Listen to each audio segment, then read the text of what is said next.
अस्सलामुअलैकुम दोस्तों। पाकिस्तान में 4500 साल पुराना जदीद शहर कैसे तबाह हुआ, जो कि पाकिस्तान के सूबे सिंध में वाक़या है। एक ऐसी कौम जो कि बहुत तरक्की याफ्ता थी, वो लोग जो तहजीब में बहुत आगे थे, वो लोग जो बहुत टेक्निकल माइंडेड, ज़हीन और पढ़े लिखे थे। जी हाँ दोस्तों, मैं बात कर रहा हूँ 4500 साल पहले पुराना जदीद शहर मोहनजोदाड़ो। रखलदास बनर्जी ने मोहनजोदाड़ो की खुदाई का काम 1922 में शुरू किया था।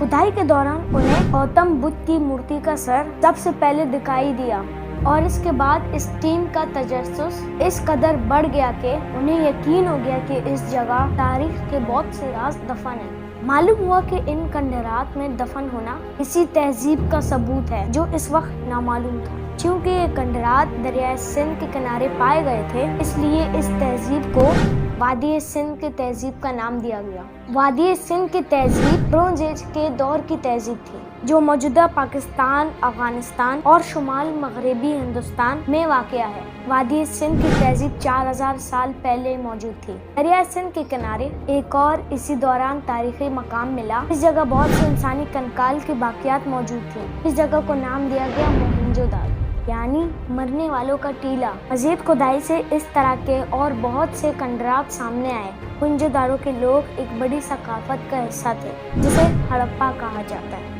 खुदाई के दौरान जो ढांचे मिले वो चंद एक थे, लेकिन हैरान कुन सवाल ये है कि यहाँ के रहने वाले हजारों लाखों लोग कहाँ चले गए, ये राज आज तक कोई नहीं जानता।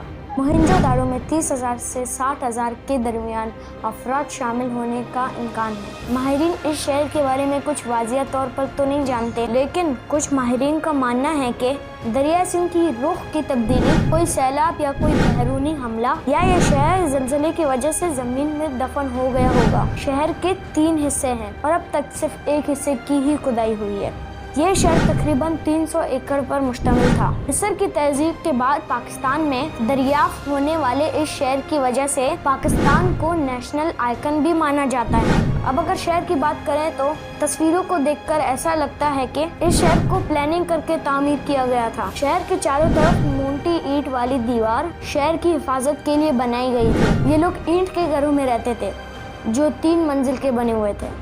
अच्छा मौसम और ज़रख़ेज़ ज़मीन होने की वजह से यहाँ के लोग खेती बाड़ी भी किया करते थे। खुदाई के बाद पता चला कि यहाँ ड्रेनेज सिस्टम का बहुत अच्छा निज़ाम था। हर घर के अंदर एक टॉयलेट होता था, नहाने की जगहें होती थी, ड्रेनेज सिस्टम होता था जहाँ से पानी बाहर निकल सके, सड़कों पर डंग की नालियाँ होती थी। खुदाइयों से जो कुएं मिले उनसे पता चलता है कि अवामी कुएं बनाए गए थे लोगों के पीने के लिए। साइंसदानों का ये मानना है कि दुनिया की पहली नाली की इजाद भी इसी तहजीब से हुई थी। खुदाई के दौरान बहुत सी चीजें मिली, लड़कियों के ज़ेवरात और कॉटन के कपड़े मिले। म्यूजिकल इंस्ट्रूमेंट्स और खिलौनों को देखकर लगता है कि ये लोग गाने बजाने और खेल कूद के भी बहुत शौकीन थे। शहर में ईंटों के घर बनाए गए थे। जिन ईंटों का इस्तेमाल करके जो ये घर बनाते थे उनकी स्टैंडर्डाइज मेजरमेंट्स होती थी। स्टोन्स पे जो राइटिंग्स मिली उनसे पता चलता है कि ये लोग पढ़ना लिखना भी जानते थे। साबुन, कंघी और दीगर शय भी मिली, जिनसे पता चलता है कि ये लोग साफ सफाई पर खास तवज्जो दिया करते थे।